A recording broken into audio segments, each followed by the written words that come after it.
لیا تو نماز ختم، اب اثر نو پڑھو۔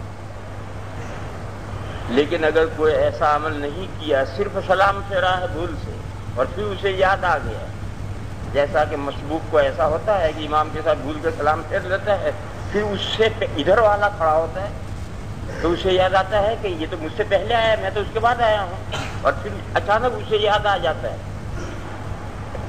تو نماز آگے جاری کر دیں اور آخر میں سجدے سہو کرے۔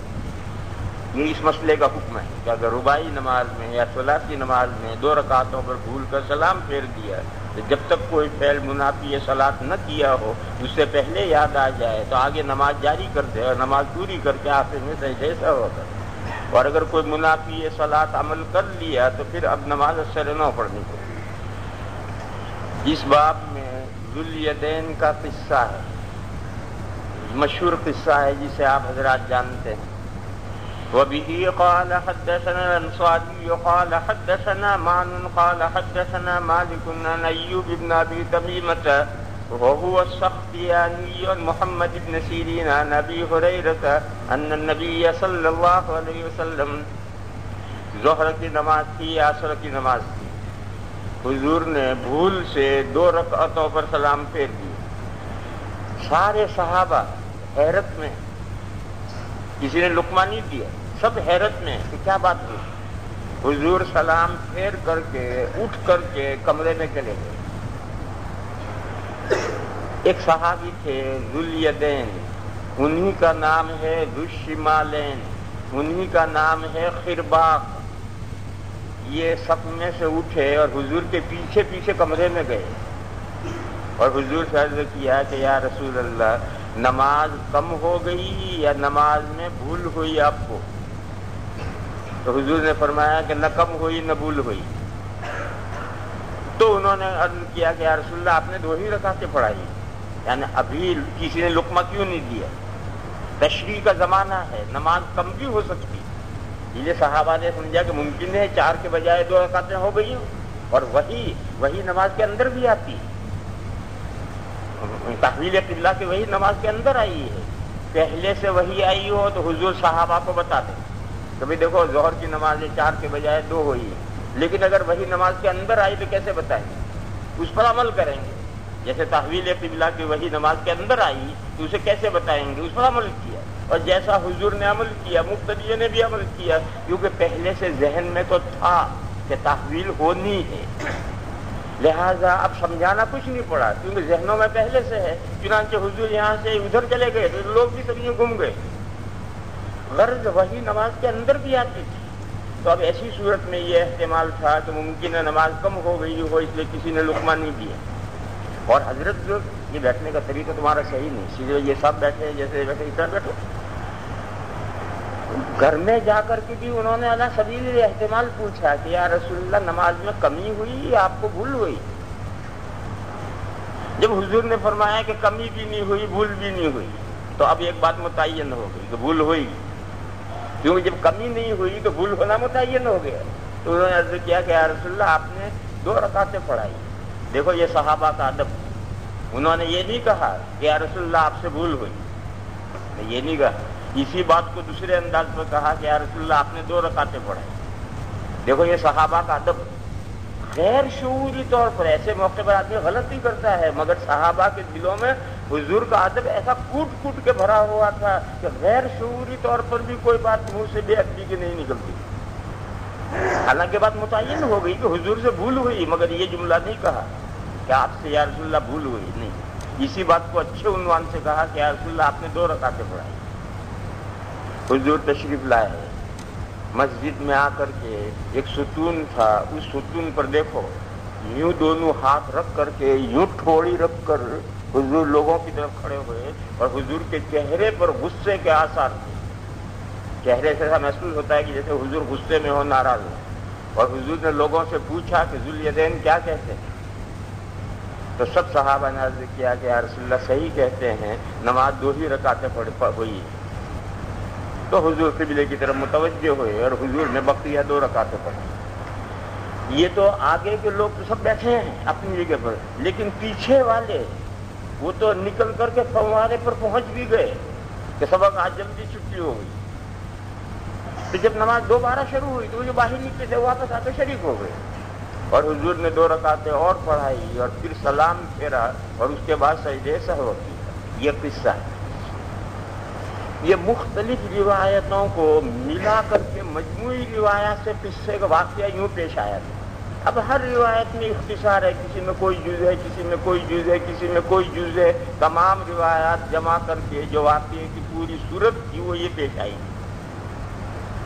ان النبی صلی اللہ علیہ وسلم انصرف من اثنتین فقال له ذو اليدين اقصرت الصلاة ام نسيت يا رسول الله فقال النبي صلى الله عليه وسلم اصدق ذو اليدين فقال الناس نعم فقام رسول الله صلى الله عليه وسلم فصلى اثنتين اخريين ثم سلم ثم كبر فسجد مثل سجوده او اطول ثم كبر فرفع ثم سجد مثل سجوده او اطول وفي الباب عن عمران بن حسين وابن عمر وذي اليدين۔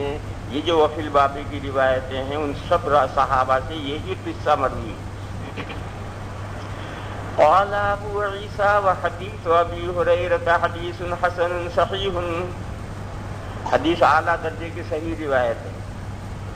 اب فقہاء کرام کا نمبر آیا۔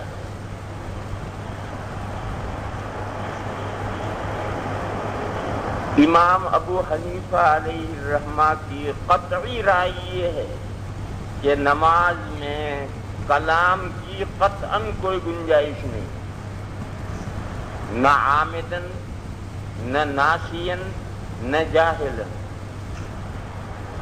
عامدن تو یہ ہے کہ آدمی کو نماز یاد ہے اور پھر اس نے کوئی بات بول دی، اور ناسین یہ ہے کہ اس کو نماز پڑھنا یاد نہیں رہا، کمرے میں نماز پڑھ رہا تھا، کسی نے دروازہ کھٹکھٹایا، اس نے عادت کے مطابق کہہ دیا تشریف لائیے، اسے یہ خیال ہی نہیں رہا کہ میں نماز پڑھ رہا ہوں۔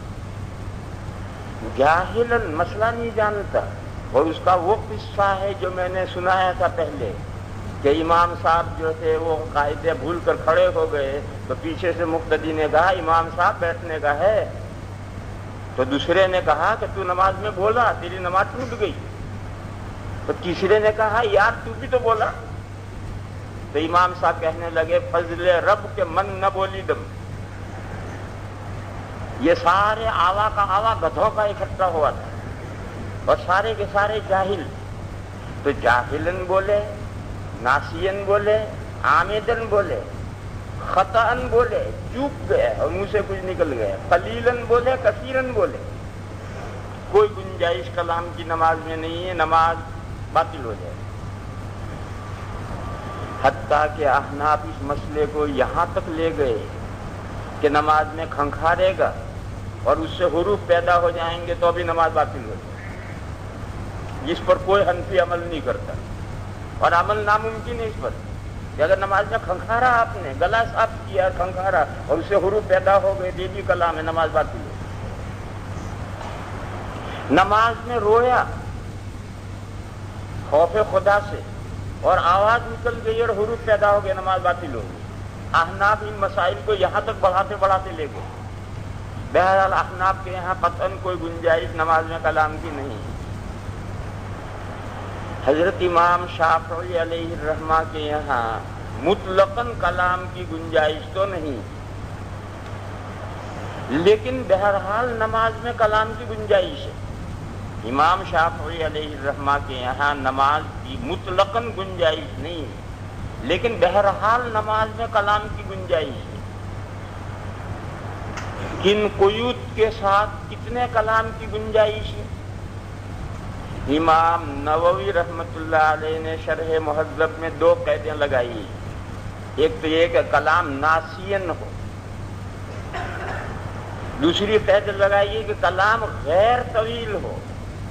طویل اور غیر طویل اس کا کوئی معیار نہیں بیان کیا انہوں نے، اور رائے مبتدا بھی پر چھوڑ دیا جائے۔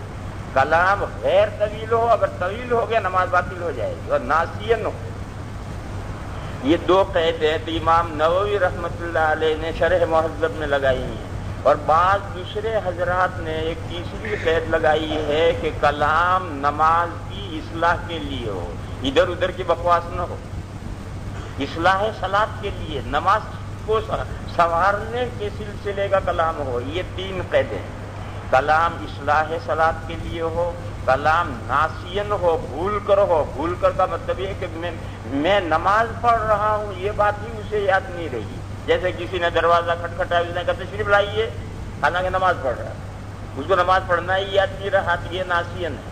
اور کلام غیر طویل ہو، یہ تو فقہائے شافعیہ نے یہ قیدیں لگائی ہیں، مگر امام ترمذی علیہ الرحمہ جو امام شافعی علیہ الرحمہ کا قول نقل کرتے ہیں، اس میں ناسین کی قید نہیں، بلکہ چاہے عمدن ہو چاہے نسیانن ہو، ہر صورت میں کلام کی گنجائش۔ امام شافعی علیہ الرحمہ کا جو قول امام ترمذی نے نقل کیا ہے، اس قول کا حاصل یہ ہے کہ عمدن کلام کرے گا تو بھی نماز درست ہے، اور جب عمدن درست ہے تو ناسین تو بدرجہ اولا درست ہے۔ اور یہ قول سمجھ میں آتا ہے اس لیے کہ حضرت ذوالیدین نے جو کلام کیا ہے اسے ناسین کیسے کہو گے؟ پھر حضور نے صحابہ سے پوچھا ہے، صحابہ نے جو نام کہا ہے اس کو ناسین کیسے کہو گے؟ اس لیے قول تو امام شافعی علیہ الرحمہ کا یہ ہے جو امام ترمذی نقل کریں گے کہ چاہے عمدن ہو چاہے ناسین ہو، نماز باطل نہیں ہوگی۔ مگر شوافع ناسین کی قید لگاتے ہیں کہ ناسین ہے تو نماز باطل نہیں ہوگی، اگر عامدن ہے نماز باطل ہو جائے گی۔ بہرحال شوافع کے یہاں نماز میں مطلقاً کلام کی اجازت تو نہیں، لیکن بہرحال فی الجملہ کلام کی اجازت ہے، ان قیود کے ساتھ کہ اصلاح صلاۃ کے لیے کلام ہو، قلیل ہو، ناسین ہو، یہ قیدوں کے ساتھ ان کی اجازت ہے۔ امام مالک اور امام احمد رحمہم اللہ مختلف ان کے اقوال ہیں، کبھی کچھ کہتے ہیں کبھی کچھ کہتے ہیں کبھی کچھ کہتے ہیں۔ امام مالک علیہ الرحمہ کا قول تو امام ترمذی نے ذکر نہیں کیا، مگر امام احمد کا لمبا چوڑا قول ذکر کیا ہے، وہ پڑھی ہو جب آئے۔ بہرحال امام مالک اور امام احمد کے اقوال مختلف ہیں، اسی لیے امام نووی رحمۃ اللہ علیہ نے شرح مہذب میں مالک و احمد کو شافعی کے ساتھ شمار کیا ہے۔ یہ تینوں امام یہ کہتے ہیں، مالک، احمد اور شافعی رحمہم اللہ، یہ تینوں یہ کہتے ہیں کہ نماز کلام سے باطل نہیں ہوتی۔ ان کو اپنے ساتھ کیوں شمار کیا ہے کہ دونوں فقہوں میں ایسے اقوال ہیں، لیکن علامہ عینی نے شرح بخاری عمدۃ القاری میں ایک مالکی عالم گزرے ہیں، حارث بن مسکین، جن کا نسائی میں بار بار ذکر آئے گا۔ حارث بن مسکین یہ مالکی عالم ہیں، مصر کے ہیں، اور مصر میں سب مالکی تھے۔ جب تک حضرت امام شافعی علیہ الرحمہ مصر میں تشریف نہیں لے گئے، اس سے پہلے سب مالکی تھے۔ تو حارث بن مسکین یہ مالکی ہیں، انہوں نے یہ بات فرمائی ہے، اور علامہ عینی نے عمدۃ القاری میں نقل کی ہے کہ اصحاب مالک کلہم قالوا کان ھذا اول الاسلام اما الآن فمن تکلم عاد۔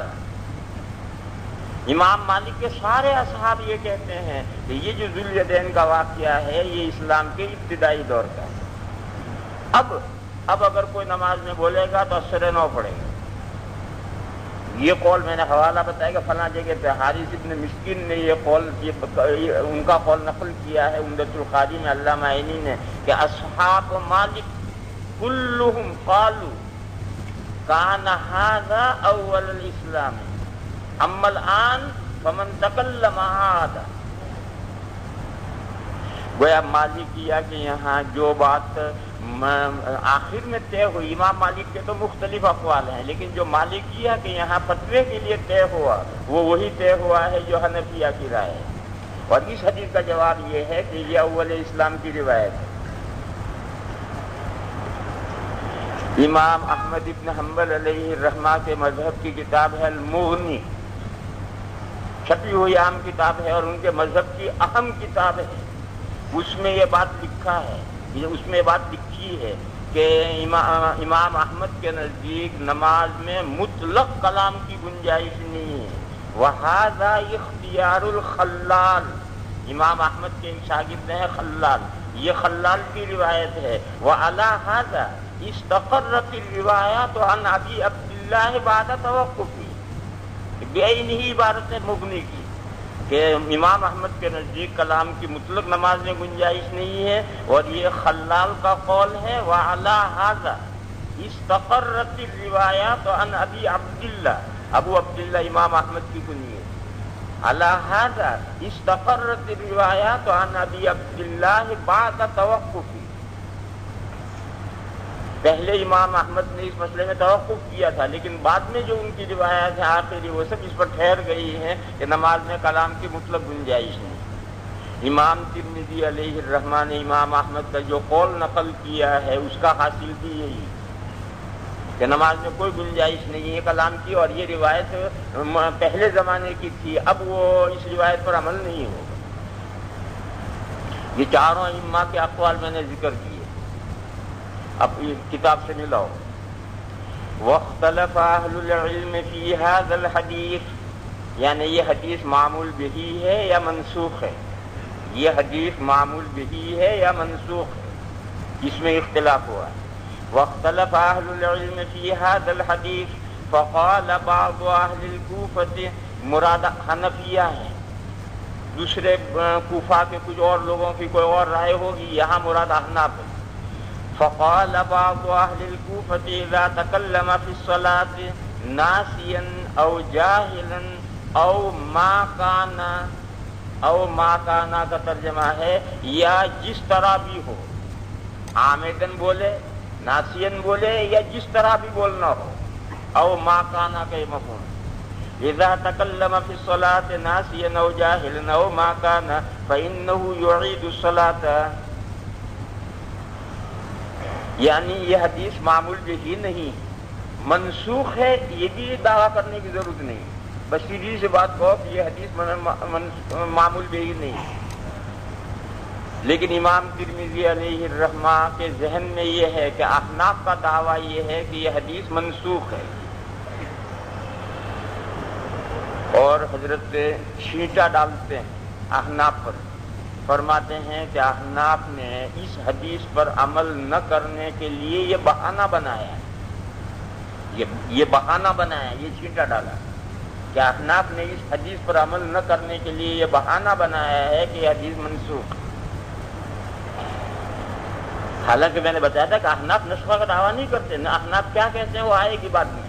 بہرحال امام ترمذی جو احناف کی طرف منسوب کرتے ہیں کہ احناف نے اس حدیث پر عمل نہ کرنے کے لیے یہ لیت العل کیا، یہ بہانہ بنایا، یہ اعتلال، یہ لفظ ہے اعتلال، اعتلال کے معنی بہانہ بنا، کہ احناف نے یہ بہانہ بنایا ہے کہ حدیث منسوخ۔ نسخ کے لیے مضبوط دلیل چاہیے، ایسی کوئی مضبوط دلیل نہیں کہ یہ حدیث منسوخ ہے، ایسا خیال تو پیدا ہوتا ہے لیکن کوئی ایسی مضبوط دلیل نہیں ہے کہ جسے سینہ ٹھوک کر کہا جائے کہ یہ منسوخ ہے، ایسی کوئی مضبوط دلیل نہیں۔ لہذا امام ترمذی علیہ الرحمہ کا احناف کی طرف یہ بات منسوب کرنا ہمیں تسلیم نہیں۔ بہرحال امام یہ فرماتے ہیں کہ احناف نے اس حدیث پر عمل نہ کرنے کے لیے بہانہ بنایا۔ وَاعْتَلُّوا بِأَنَّ هَذَا الْحَدِيثَ كَانَ قَبْلَ تَحْرِيمِ الْكَلَامِ فِي الصَّلَاةِ، حضرت امام شافعی علیہ الرحمہ فرماتے ہیں یہ حدیث منسوخ نہیں، کیونکہ نسخ کا کوئی واضح قرینہ نہیں ہے، کوئی واضح دلیل نسخ کی نہیں۔ وَأَمَّا الشَّافِعِيُّ فَرَأَى هَذَا حَدِيثًا صَحِيحًا، دیکھو یہ وجہ اختلاف نہیں ہے کہ ذوالیدین والی حدیث صحیح ہے یا غیر صحیح، یہ اختلاف کی بنیاد نہیں ہے، ذوالیدین کی حدیث بالاتفاق صحیح۔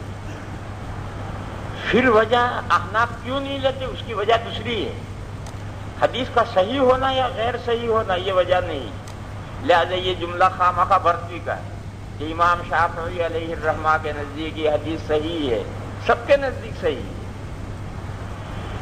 وَأَمَّا الشَّافِعِيُّ فَرَأَى هَذَا حَدِيثًا صَحِيحًا فَقَالَ بِهِ کے معنی حضرت نے اس حدیث کو معمول بہی بنایا، اس حدیث کے مطابق مسئلہ طے کیا۔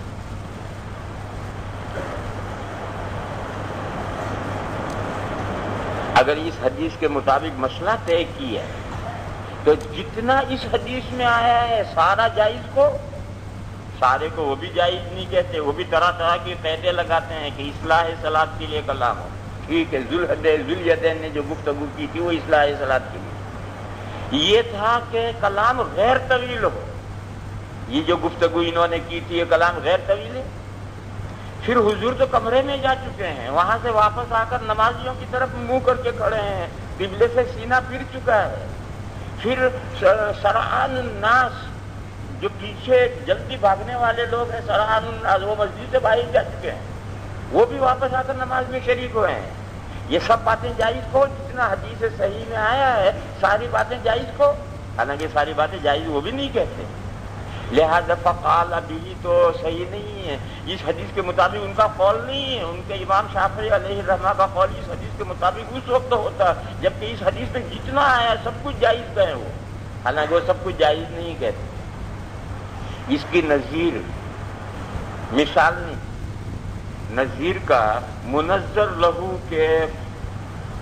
کا فرد ہونا ضروری نہیں اور مثال کا ممثل لہو کا فرد ہونا ضروری ہے. آپ کہیں کہ الفاعل مرفوع جیسے ضرب زید، تو یہ مثال ہے، کیونکہ ضرب زید یہ اس ضابطے کا فرد ہے. الفاعل مرفوع اس ضابطے کا یہ فرد ہے.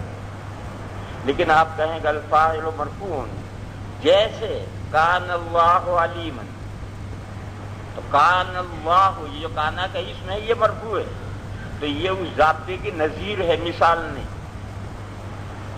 ہمیشہ یاد رکھو کہ مثال ممثل لہو کا فرد ہوگا اور نظیر جو پیش کی جائے وہ ممثل لہو کا فرد نہیں ہوگی، اس سے ایک لگتی چیز ہوگی، مسئلہ سمجھنے میں مدد دے گی. اس کی نظیر پہلے گزر چکی ہے.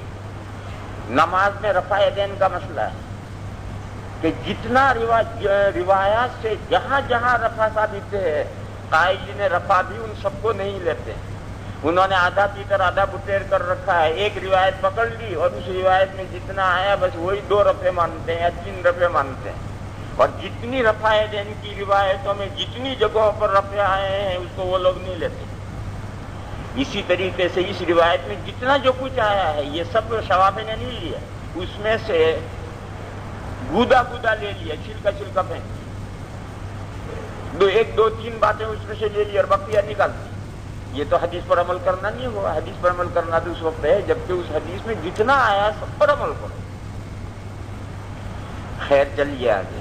حضرت امام شافعی علیہ الرحمہ نے نماز کو قیاس کیا ہے روزے پر. کہ دیکھو روزے میں اگر کوئی بھول سے کھا لے تو روزہ نہیں ٹوٹتا، عمدن کھا لے روزہ ٹوٹتا ہے. اسی طرح سے نماز میں بھی بھول سے بول دے تو نماز نہیں ٹوٹے گی، عمدن بولے تو نماز ٹوٹے گی. یہ حضرت نے نماز کو روزے پر قیاس کیا اور یہ ایسا ہی قیاس کیا ہے جیسا حضرت نے مسح راس کو اعضائے مغسولہ پر قیاس کیا ہے. کہ جیسے اعضائے مغسولہ میں تسلیل سنت ہے، مسح راس میں بھی تسلیل سنت ہے، ایسا ہی نماز کو روزے پر قیاس کیا ہے. ہمارے نزدیک نہ وہ قیاس صحیح ہے نہ یہ قیاس صحیح ہے، اس لیے کہ مقیس علیہ ہم وزن نہیں. مسح میں تخفیف ہے اور غسل میں تشدید ہے، لہذا مسح راس کو اعضائے مغسولہ پر قیاس نہیں کر سکتے. اسی طریقے پر نماز میں حالت مذکرہ ہے اور روزے میں کوئی حالت مذکرہ نہیں، لہذا روزے میں بھول ہو سکتی ہے اور وہ بھول شریعت نے معاف کی ہے، اور نماز میں چونکہ حالت مذکرہ ہے وہاں بھول کا احتمال ہی نہیں ہے، لہذا نماز کو روزے پر قیاس نہیں کر سکتے. ہمارے نزدیک یہ قیاس ہی صحیح نہیں ہے. بہرحال حضرت قیاس کر رہے ہیں. وقال هذا أصح من الحديث الذي روي عن النبي صلى الله عليه وسلم في الصائم إذا أكل ناسيا فإنه لا يقضي وإنما هو رزق رزقه الله تعالى. یہ کہا کہ جیسا روزہ نہیں ٹوٹتا ناسین سے، نماز بھی نہیں ٹوٹے. اور فرمایا کہ روزے والی جو روایت ہے حضرت ابو ہریرہ کی کہ روزہ نہیں ٹوٹے گا ناسین، اس سے یہ ذوالدین کی روایت اصح ہے. تو جب اس روایت سے روزہ نہیں ٹوٹتا تو اس روایت سے نماز کیسے ٹوٹے گی؟ پھر سوال پیدا ہو، سوال مقدر، کہ روزے میں تو ناسین کھانے سے روزہ نہیں ٹوٹتا، عمدن کھانے سے تو ٹوٹ جاتا ہے، اور آپ تو نماز میں یہ کہتے ہیں کہ چاہے ناسین بولے چاہے عمدن بولے نماز نہیں ٹوٹتی۔ آپ نماز میں تو کوئی فرق نہیں کرتے۔ تو حضرت نے اس سوال مقدر کا جواب دیا کہ روزے میں عمد و نسیان میں فرق کیا گیا ہے حضرت ابو ہریرہ کی حدیث سے، اور نماز کے سلسلے میں ایسی کوئی حدیث نہیں ہے، لہذا عمد و نسیان کا ایک ہی حکم ہے کہ چاہے عمدن بولے تو بھی نماز نہیں ٹوٹے گی، نسیانن بولے تو بھی نماز نہیں ٹوٹے گی۔ اسی کو میں نے کہا تھا کہ امام ترمذی نے جو امام شافعی علیہ الرحمہ کا قول نقل کیا ہے، اس قول کا حاصل یہ ہے کہ عمدن بولنے سے بھی نماز نہیں ٹوٹے گی، مگر شوافی کے یہاں اس پر فتویٰ نہیں ہے۔ فتویٰ یہ ہے کہ ناسین بولے تو نماز نہیں ٹوٹے گی، امام نووی نے اس کی قید لگائی ہے۔ قال الشافعی، یہ سوال مقدر کا جواب ہے۔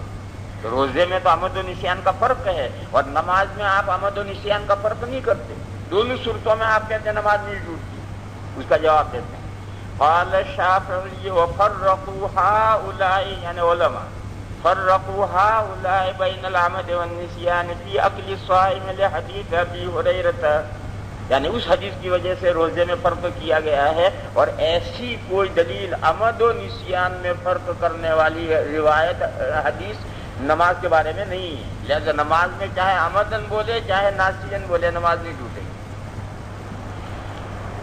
حضرت امام احمد علیہ الرحمہ کیا کہتے ہیں؟ حضرت امام احمد نے وہی کہا کہ یہ جو ذوالیدین کا واقعہ ہے یہ دور تشریع کا واقعہ ہے، یہ ذوالیدین، یہ اسے اہم سمجھو، ذوالیدین کا واقعہ ہے، یہ دور تشریع کا واقعہ ہے، جس وقت میں احکام میں بیشی بھی ہوتی تھی اور کمی بھی ہوتی تھی۔ اس لیے ذوالیدین نے جو بات چیت کی ہے وہ اس یقین کے ساتھ نہیں کی ہے کہ ابھی نماز باقی ہے، اس یقین کے ساتھ نہیں کی۔ 50% یہ احتمال ہے کہ نماز میں کمی ہو گئی ہو، اور حضور نے جو 2 رکعتیں پڑھائی ہیں 2 پر نماز پوری ہو گئی ہو۔ 50% یہ احتمال ہے، 50% یہ احتمال ہے، لہذا یہ ناسین بھی نہیں ہے، عمدن بھی نہیں ہے، یہ تو یہ سمجھتے ہوئے ہے کہ نماز پوری ہو گئی ہے۔ جو بہت اہم بات کہی امام احمد نے، معمولی بات نہیں ہے۔ فرمایا کہ یہ احتمال دور تشریع میں تھا، اب یہ احتمال نہیں رہا، لہذا آج امام ہمارا 2 رکعت پر سلام پھیرے گا، پیچھے جس مقتدی کو یاد ہے کہ 2 ہی رکعتیں ہوئی، وہ اگر بولے گا تو عمدن بولے گا، ناسین بول ہی نہیں سکتا، کیونکہ یہ تو یقین ہے نمازیں کم و بیش چھوڑی ہونے کی، جو ہے وہ ہے۔